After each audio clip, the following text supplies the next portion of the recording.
mbokk yi fi teew yëpp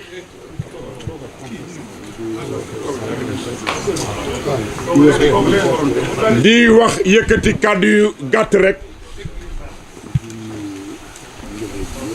nee na muy nuyu njaboot gi yëpp bokki jullit yëpp di nuyu Cheikh Tall keroog ba ngeen dajee moom ngeen présenté woon ni mooy seen doyen kon bu ñu ñëwee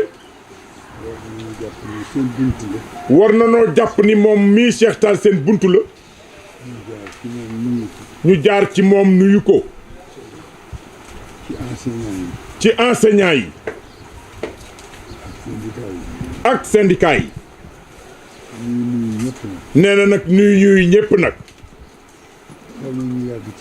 nee na xaw na noo yàgg ci kaw ak benn pàcc ci yéen te fekk booba am nañu ci am cër ca toogaay ba ñi ngi ci suuf parents d'élèves yi ñi ngi fi taskatu xabaar yi ñi ngi fi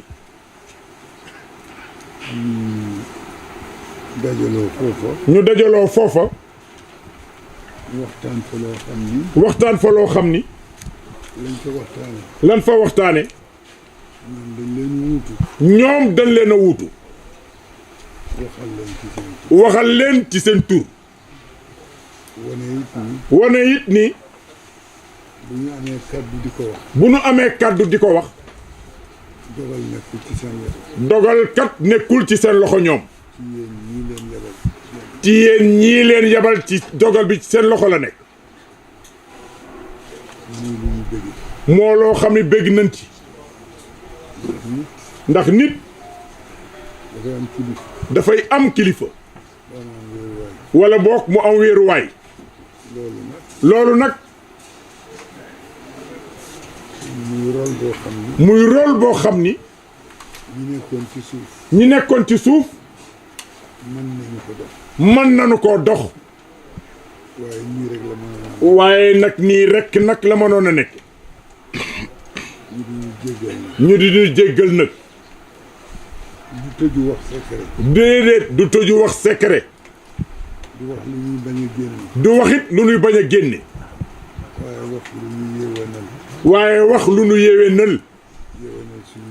yéwénal suñu njaboot yéwénal it réew mi ñuy ñaan yàlla lii ñu sumb yëpp yal na ko yàlla àggale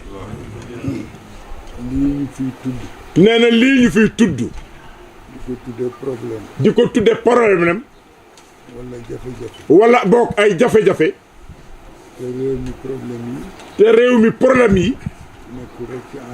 nee na lekkul rekk kat ci enseignement kon ñuy ñaan yàlla yàlla mi nga xam ne lu mu dugal loxoom loola sotti mu dugal loxoom ci sunu réew mii ak réew yi ñu dendal ba lu fay problème jóge fa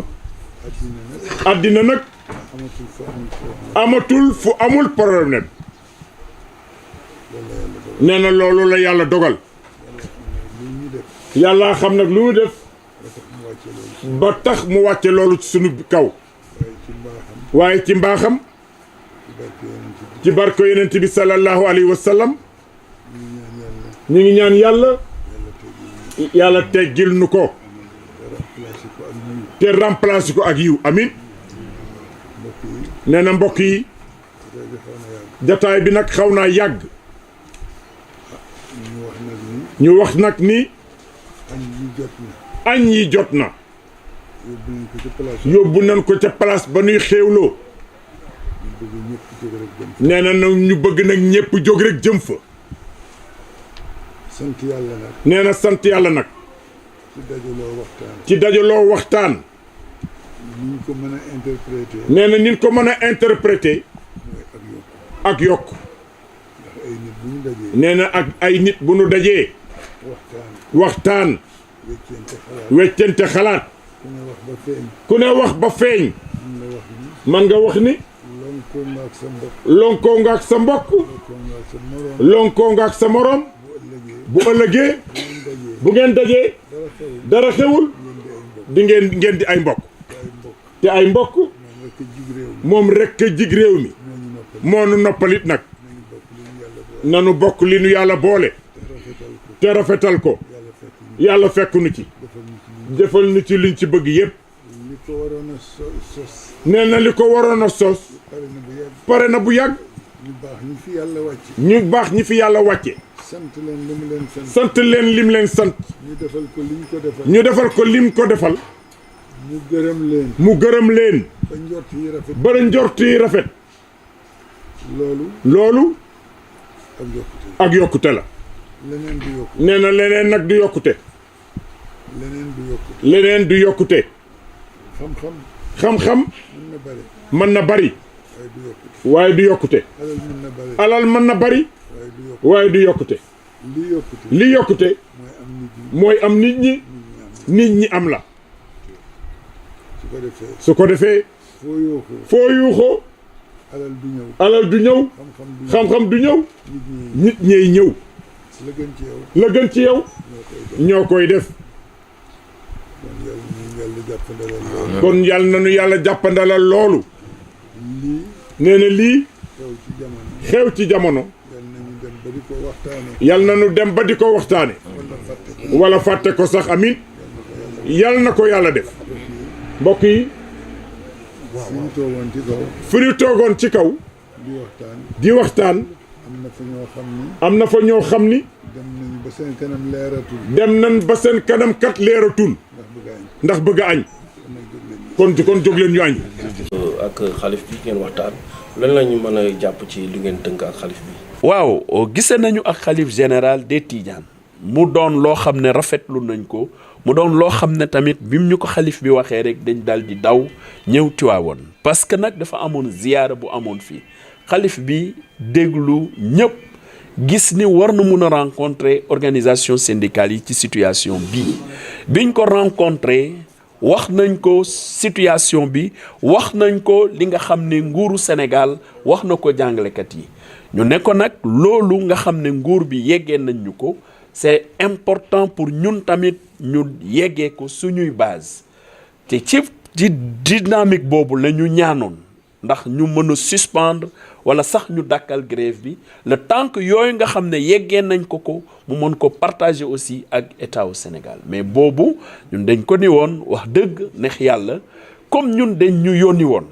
am na loo xam ne nguuru Sénégal wax nañ ñu ko dafay am solo trop ñu may ñu delluwaat ci ñu yónni woon partager ko ak ñoom te ngeen xam ni situation bi moment bii ñu nekk moment de vacances la comme vacances yi tey lay jeex enseignants yi dinañ reprendre mais dès que ñu reprendre dinañ leen mën a yeggee li nga xam ne moom la ñu jëlee ci gouvernement au Sénégal ñu wax ci lu ñu xalaat ma fàttali ni pour syndicat autonome des enseignants du moyen secondaire SAEMS ñun def nañ commission administrative démb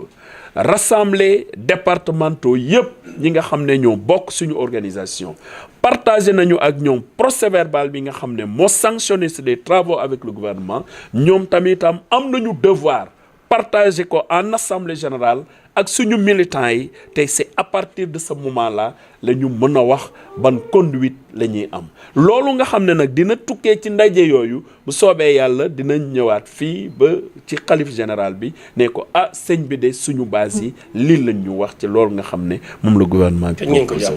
loolu yaakaar nañ d'ici mercredi au plus tard assemblée générale yi dinañ ko tenir partout et dinañ am les procès-verbaux yi nga xam ne moo tukkee ci ndaje yooyu fii ak dimanche prochain daal. fii ak dimanche prochain normalement war nañu am information yi yëpp inchallah.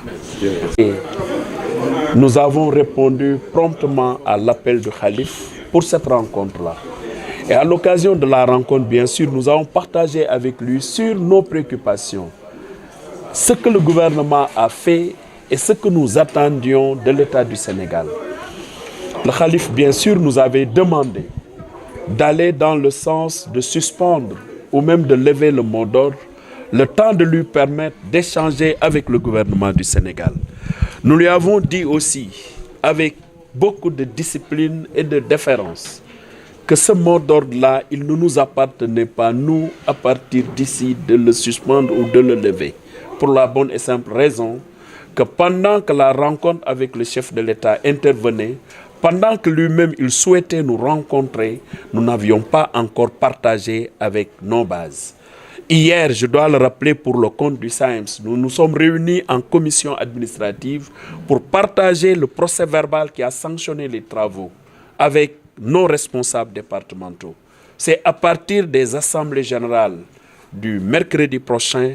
que tous ces responsables partageront avec cette base. Vous comprendrez que nous étions dans une situation, et nous sommes encore dans une situation qui ne nous permettait pas de pouvoir parler au nom des enseignants alors que ces derniers n'avaient pas encore pris connaissance de la quintessence du document qui a été retenu à l'issue des travaux avec le gouvernement. C'est ce que nous avons dit aussi au khalife général et il l'a très bien compris. Et il a accepté? Mais bien sûr, il a compris quand même que nous étions des envoyés. Et comme nous sommes des envoyés, c'était important. Il a même pensé que, il avait considéré que nous avions déjà partagé avec nos bases, alors que cela n'a pas été fait parce que, comme vous le savez, nous sommes encore en vacances et les vacances se terminent aujourd'hui. C'est ça la réalité. Mais maintenant, le calendrier, c'est quoi? Le partage avec les bases, c'est quand? Mais bien sûr, ce sera pour quand? Bien sûr, il a même sollicité, après le partage avec nos bases, que nous puissions encore revenir à Tivaouane et nous le ferons, Inch'Allah. Voilà. D'ici combien de temps? Bon, écoutez, étant donné que les assemblées générales sont prévues à partir du mercredi, mais bien sûr, dans la semaine, nous aurons tous les éléments de procès-verbaux d'évaluation de nos bases et nous reviendrons. Voilà ci